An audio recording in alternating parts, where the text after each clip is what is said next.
Bienvenidos una semana más a Canalteca. Sí, ya sé que nuestra teca tiene una pantalla integrada en el salpicadero y no vais a necesitar esta pantalla, pero seguro que ya sea en vuestro segundo coche o en el de algún amigo o familiar, no tenéis ninguna y esta os va a venir muy bien. Hace algo más de 2 años analicé el modelo T3 Pro de CarPod Go y hoy vamos a ver las 3 mejoras que en mi opinión cabe destacar si lo comparamos con el T4 Plus, que es este que tengo aquí. Y si no viste el vídeo sobre el T3, tienes que saber que este tipo de pantallas proporcionan acceso a CarPlay y Android Auto, y opcionalmente a una cámara de marcha atrás.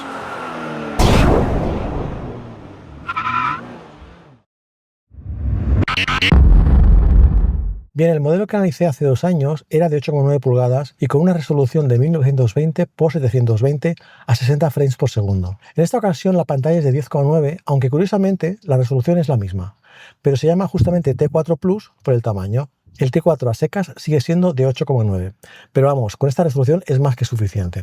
Vamos ahora con las mejoras que he encontrado. La primera de ellas es la luminosidad, que ha aumentado un 43% y pasamos de los 700 nits a los 1000 nits. Esto va a hacer que a plena luz del día o sol directo la visibilidad no se vea muy afectada. No podemos compararla con la del T3 Pro,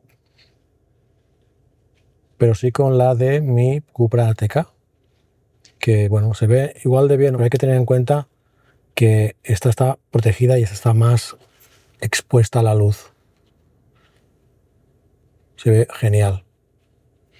La siguiente mejora, que creo que es la más ingeniosa, la tenemos en el soporte magnético. El anterior soporte también era magnético, pero el actual incorpora ahora el puerto USB-C de alimentación en el propio soporte, en lugar de la pantalla, a la que la alimentación le llega a través de estos pins que vemos aquí.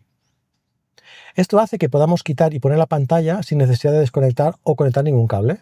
Especialmente útil si no quieres dejar la pantalla visible cuando aparcas. Los soportes creo que no cambian y seguimos teniendo el adhesivo para el salpicadero y el de ventosa tanto para el salpicadero como para brisas. En cualquier caso, lo que recomienda el fabricante es que la pantalla se apoye en el salpicadero, ya que el peso de esta podría hacer que se despegara la fijación con el salpicadero o parabrisas. En cualquier caso, lo que tenéis que comprobar es que la pantalla no os tapa visibilidad. Esto es como se vería, por ejemplo, desde la posición de mis ojos. Y la tercera mejora que he encontrado también me ha llamado mucho la atención, ya que juraría que es el único dispositivo de los que he analizado hasta ahora que lo tiene.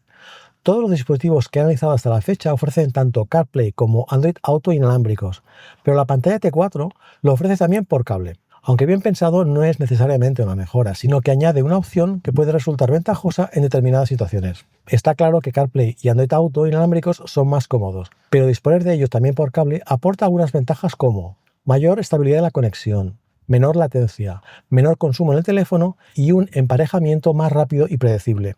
Vamos a configurar ahora CarPlay inalámbrico. Si pulsamos en el icono de CarPlay, nos indica el nombre de Bluetooth que tenemos que buscar en el teléfono. Recordad que tenemos que tener Wi-Fi y Bluetooth activados. Vamos a Bluetooth y seleccionamos PND D73E. Enlazar, permitir,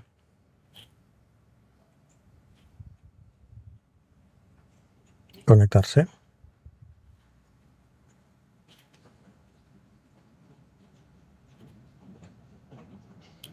Y aquí tenemos súper rápido y va súper suave, ¿eh? La verdad es que se notan los 60 frames por segundo, va muy bien.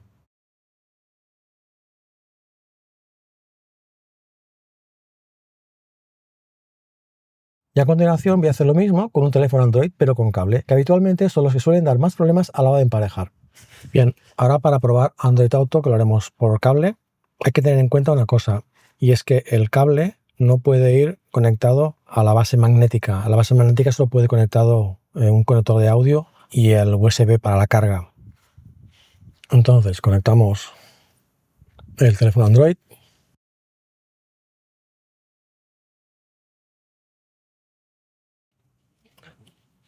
Me dice que está CarPlay conectado y para cambiarlo tenemos que aceptarlo.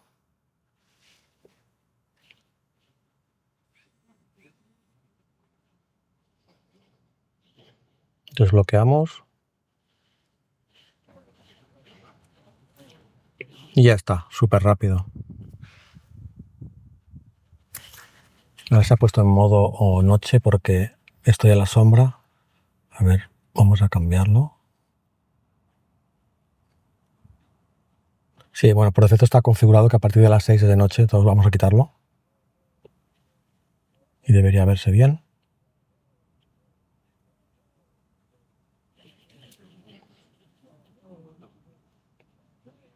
Y va igual de fino que CarPlay.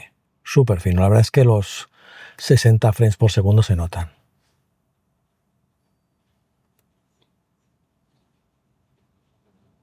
Ya que os he enseñado lo del modo noche, aprovecho para comentar que el brillo también funciona de manera automática, ya que tiene un sensor de luz y cuando está con mucha iluminación se pondrá al máximo. Si ahora yo lo tapo porque está aquí atrás, ¿ves cómo baja? Otra cosa que vale la pena mencionar y que no es necesariamente una mejora es que se mantiene el Display Only Bluetooth Mode y que permite que la pantalla se dedique exclusivamente a mostrar CarPlay o Android Auto mientras el teléfono permanece conectado directamente a Bluetooth del coche para el audio, llamadas, micrófono o controles compatibles del volante. Aunque si vuestro coche es tan antiguo que tampoco tiene Bluetooth, recordad que tenéis otras opciones para el audio como la del cable tipo jack, la recepción por radio FM o por los altavoces integrados de la pantalla, lógicamente con una menor calidad de audio. En esta opción de aquí donde configuramos la salida de audio, donde pone oradores, es una traducción un poco mala de altavoces, son los altavoces internos de la pantalla. Vamos a ver cómo suenan.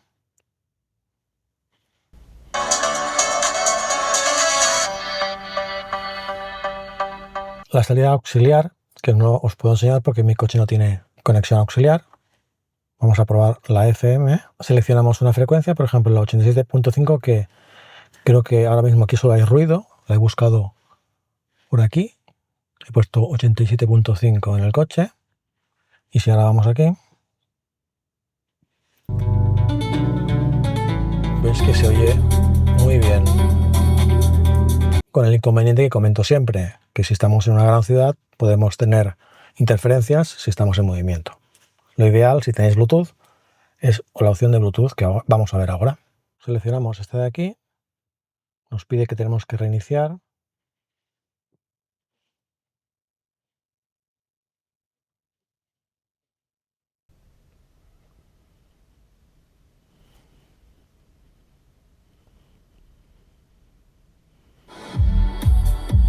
La verdad es que se oye genial, brutal.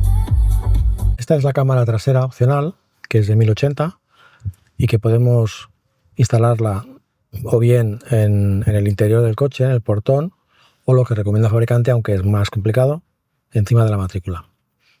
Entonces esta parte va conectada a la pantalla y este cable rojo es lo que tenemos que conectar al intermitente.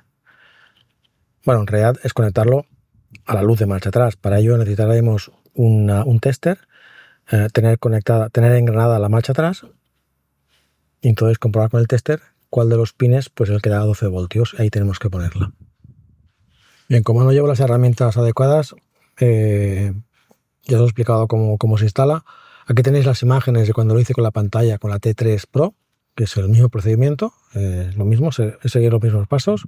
Y como podéis ver, cuando engranamos la marcha atrás, se activa la cámara en la pantalla y cuando quitamos la marcha atrás, vuelve a quedarse la pantalla tal y como estaba. En resumen, el modelo T4 tiene una mejor pantalla, CarPlay y Android Auto por cable y alimentación a través del soporte magnético. Si ya tenías el T3 Pro, realmente no necesitas actualizar.